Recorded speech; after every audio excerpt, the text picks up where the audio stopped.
And then what did you make of Sophie Cunningham's flagrant foul on JC towards the end? It was a flagrant foul. You think it's like defending England or defending the team, or how do you view just how it opened? I view it as a flagrant foul. That's about the game too. Yeah, well, I mean, you guys came for basketball. Yeah, Let's talk about basketball. Come on now. What do you think of just how you all were able to pull away in the second half, Caitlin, in particular? We're going to the Commissioner Cup Championship. Let's go! That's pretty exciting. Y'all want to talk about that? Let's talk about that. What do you think, again, in the second half? All right, let's dive into some serious basketball talk. Zeroing in on that heated moment when Sophie Cunningham dropped a flagrant foul on Caitlin Clark late in the game. Was it a gritty defensive stand, a team-first move, or just a cheap shot? And how about the Indiana Fever's commanding second-half performance that clinched their spot in the Commissioner's Cup Championship? This isn't just about one game. It's about Caitlin Clark's meteoric rise, the WNBA's struggle to embrace its biggest star, and a league teetering on the edge of self-destruction. Buckle up, because this is a story of talent, tension, and a sport at a crossroads. Let's start with the Sophie Cunningham foul, because that moment was electric. Picture the scene. The game's winding down, emotions are running high, and Cunningham, a fiery competitor with a Taekwondo black belt earned at age 6, lays a hard, flagrant foul on Clark. It wasn't a subtle bump.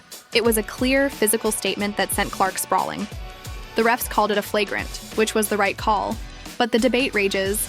Was Cunningham defending her team's honor, sending a message to protect her squad? Or was it a frustrated jab at the league's brightest star? I see it as a flagrant foul with an edge of personal resentment. Cunningham's no stranger to physical play, and her intensity is part of what makes her a fan favorite for the Phoenix Mercury. But this felt like more than just tough defense. It's part of a record. This is her second season. And you put the numbers together, that's like 10 seasons.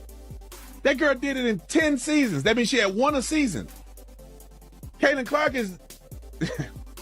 When Caitlin Clark gets to 10 seasons, she's going to have 100 of these. And y'all can't get a girl her roses. Now, I don't like the fact that she be getting woke because she don't want all these lesbians to be mad at her. At the end of the day, is the woman putting in the work, she's putting in the work. It's part of a broader pattern where Clark faces relentless physicality, as if opponents are testing how much she can take before she breaks. Clark's response? Pure class. She gets up, dusts herself off, and keeps balling, no complaints. That resilience, paired with her trash-talking swagger, makes her a 10 out of 10 competitor, but it also seems to rile up opponents who can't match her skill or spotlight. Zooming out to the game itself, the Indiana Fever put on a clinic in the second half against the Connecticut Sun. Clark was the catalyst, orchestrating the offense with surgical precision. She was draining pull-up threes, threading passes through tight defenses, and setting the tone with her fearless play. Her teammates fed off that energy, with players like Kelsey Mitchell and Aaliyah Boston stepping up to turn a close game into a rout. The Fever's ability to pull away wasn't just about talent. It was about chemistry and trust. Clark's leadership, even as a second-year player, has transformed this team into a contender. That win wasn't just a W. Caitlin Clark is driving the WNBA insane. It's to the point that she may need to step away from the WNBA, have a billionaire come in that has the money to prove a point, and say, Caitlin, I'll pay you $50 million just to see if the WNBA can make it without you. Let's go create a complete different league and expose the hell out of the WNBA just to embarrass this Angel Reese girl that Jameel Hill just said she could go down as a Michael Jordan of WNBA. It was a statement that the Fever are ready for the Commissioner's Cup Championship. The prospect of Clark leading her team to a title in this high-stakes tournament is thrilling. It's the kind of stage where legends are made, and she's proving she belongs. But let's not sugarcoat it. The WNBA has a Caitlin Clark problem, and it's not because of her. This second-year phenom has single-handedly turned the league into must-watch television. Before Clark arrived, the WNBA was a niche product, struggling for mainstream attention and scraping by on limited airtime. Now, arenas are sold out, games are moved to larger NBA venues to accommodate the crowds, and Clark's jersey is the best-selling item across all sports. Her impact is measurable. When she was briefly sidelined by injury, WNBA viewership plummeted by a staggering 55%. Think about that. One player sits and more than half the audience disappears. She's not just a star. She's an economic engine, driving ticket sales, TV ratings, and even the salaries of the very players who seem to resent her. Clark is a one-woman stimulus package, and the league's response? a mix of indifference and hostility that threatens to unravel everything she's built.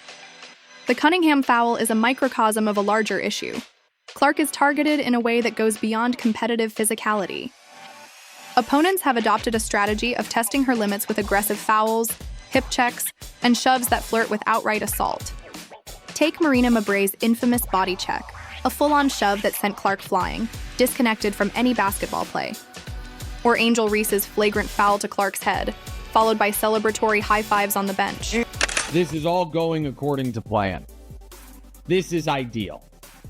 Caitlin Clark is holding up her end by being awesome and by being a trash-talking jerk on the court. Love it.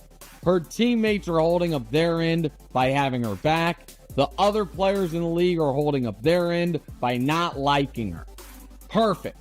Couldn't have written a better script. Caitlin is talking trash to this girl. This girl's hard fouling her. Her teammate Sophie Cunningham, who got a black belt in Taekwondo at the age of 6, she's like, I will F you guys up. All of it's great, and Caitlin's a killer. 10 out of 10. Caitlin Clark. These aren't isolated incidents. They're part of a campaign to put Clark in her place. The referees, who should be protecting the league's biggest asset, often turn a blind eye, calling blatant fouls as common or ignoring them entirely. The WNBA front office is complicit in this silence, quicker to issue dress code violations than address the systematic targeting of their star player. It's a baffling failure of leadership that sends a clear message: Clark's on her own. What makes this even more infuriating is Clark's response, or lack thereof. She doesn't retaliate, doesn't whine, doesn't give her critics the satisfaction of a meltdown. She gets up, brushes off the dirt, and goes back to work, dropping daggers and dishing assists. That professionalism, that unshakable focus, should be celebrated. Instead, it's spun as arrogance, as if her confidence is an invitation for more punishment. The media piles on, blaming Clark for her own mistreatment. They criticize her trash talk, her swagger, as if legends like Larry Bird or Michael Jordan weren't lionized for the same traits. The double standard is glaring. When male stars talk smack, it's competitive fire. When Clark does it, she's asking for it. It's a tired narrative that punishes her for being great while excusing the unprofessional behavior of her opponents. This brings us to the so-called rivalries, particularly with Angel Reese. Let's be clear, this isn't a rivalry in the classic sense, like Magic versus Bird or Federer versus Nadal, where mutual respect fuels competition. This is one-sided hostility dressed up as drama. Reese's flagrant foul on Clark wasn't about pushing her to be better. It was about knocking her down, physically and symbolically. When Reese's teammates cheered her on after the foul, it exposed the truth.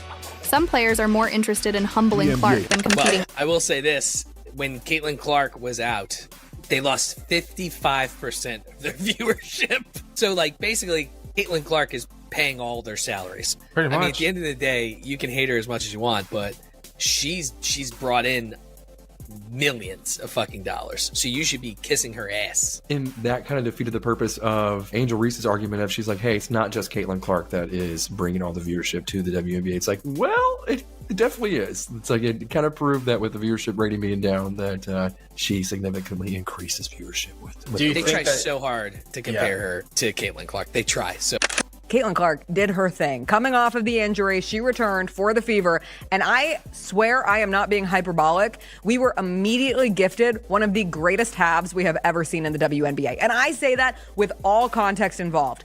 This series from Caitlin Clark, the pull-up three here, and you are about to see back-to-back-to-back triples for Caitlin Clark in this game. I am not trying to erase the things we have seen from Maya Moore, from Diana Taurasi, Asia Wilson's 53-point game, Stewie, Cynthia Cooper. We have seen incredible halves of basketball, but you see Caitlin Clark coming off of that made three from the Liberty. Pull up, of course. She's making it in that moment. Clark than competing with her. The media loves to hype this as a rivalry, but it's a manufactured narrative that cheapens the sport. True rivals elevate each other. They don't resort to cheap shots or petty antics. Clark, for her part, stays focused on basketball, letting her game do the talking. That's what makes her different, and why she's a threat to the status quo. The Fever's second-half dominance against the Sun shows what Clark can do when her team has her back. Unlike the league, her teammates are stepping up, both on the court and in the paint. When Clark gets hit, players like Sophie Cunningham's counterpart on the Fever, say a tough defender like Nalissa Smith, are ready to set hard screens and push back. This team-first mentality is why the Fever are headed to the Commissioner's Cup Championship. It's not just about Clark's individual brilliance, though her pull-up threes and court vision are unreal. It's about a squad that's coalescing around her. The Commissioner's Cup is a chance for the Fever to cement their status as a powerhouse, and for Clark to prove she's not just a star, but a winner. The excitement around this matchup is palpable. Imagine Clark hoisting that trophy, silencing the doubters with every clutch shot. Yet the WNBA's treatment of Clark casts a long shadow over this moment. Fans have taken matters into their own hands, launching online campaigns like Protect Caitlin Clark to highlight the league's failure to enforce its own rules. They're combing through slow-motion replays, calling out illegal screens and uncalled fouls, demanding accountability. The hypocrisy is stark. The WNBA leans on Clark's marketability to sell tickets and boost ratings, but won't give her the same protections as other players. It's not just incompetence, it feels like a tacit endorsement of the on-court hazing, as if the league is okay with its star being a human piñata as long as the check's clear. Now, here's where things get wild. Rumors are swirling that Clark might walk away. One scenario has her heading to Europe, where women's basketball stars are treated like royalty, paid handsomely, and protected by leagues that value their talent. She'd escape the WNBA's drama and political infighting, free to shine without a target on her back. But there's an even bolder possibility, the billionaire gambit. Imagine a wealthy investor fed up with the WNBA's self-destructive tendencies, offering Clark $50 million to sit out or start a rival league. Picture it, a new women's basketball league built around Clark's star power exposing the WNBA's reliance on her. It would be a seismic move, potentially reshaping the sport and leaving the WNBA to face half-empty arenas and cratering ratings. The data backs this up. Clark's absence already cost the league 55% of its viewership. Without her, the WNBA risks becoming a footnote. The league's failure to protect Clark isn't just about one player, it's a warning to the next generation. Every young girl watching sees the WNBA's biggest star punished for her greatness. Why would they dream of joining a league that treats talent like a threat? Corporations, the lifeblood of any sport, are watching too. They invest in growth and excitement, not petty rivalries and PR disasters.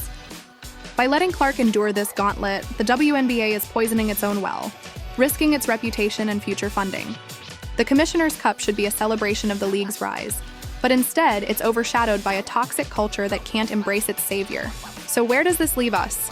The Fever's second-half breakout and Clark's brilliance are reasons to be excited about the Commissioner's Cup. This team is clicking, and Clark's ability to elevate her squad makes them a legit threat. But the WNBA's bigger story is a tragedy in the making. Clark is both the league's star and its scapegoat, caught in an impossible paradox. If she stays, she faces more silent whistles, more hard fouls, more blame for things beyond her control. If she leaves, it's not surrender. It's a declaration that her talent and well-being are worth more than a league too proud to protect her. The day after she's gone, the WNBA will face a reckoning. Empty seats, fading relevance, and a legacy of squandering a once-in-a-generation opportunity. What do you think? Can the WNBA course correct and protect its star, or is it too late? And how hyped are you for the Fever in the Commissioner's Cup? Let's keep this basketball talk rolling.